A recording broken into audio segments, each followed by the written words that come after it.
Is it recording? No, not yet. Okay. Let's do this thing!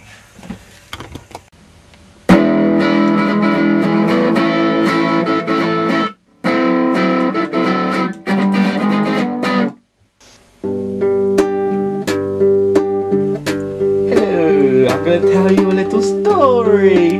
It's about an explorer called Noah, and this is what he said when he came back from a faraway land.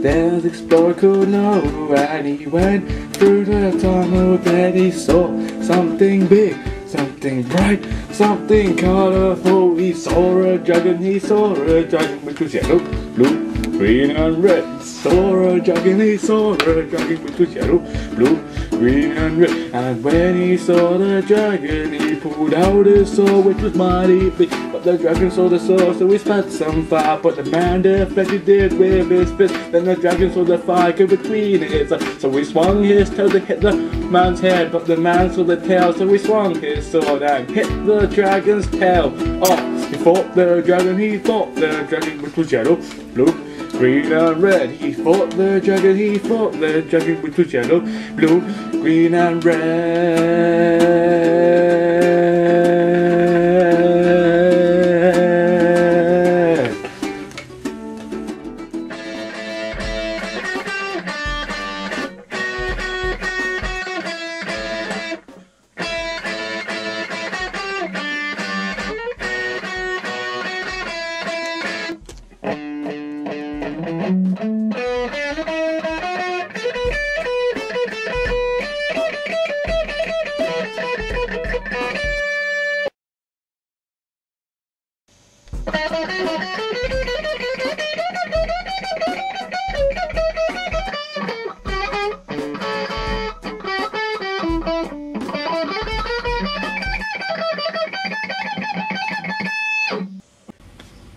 The mayor went to see the dragon, but the dragon was dead. The dragon was dead, but the mayor got killed because he shot on the head. He shot in the head, he shot in the head. He killed the dragon, which was yellow, blue, green and red. Noah killed the dragon, now he is walking away.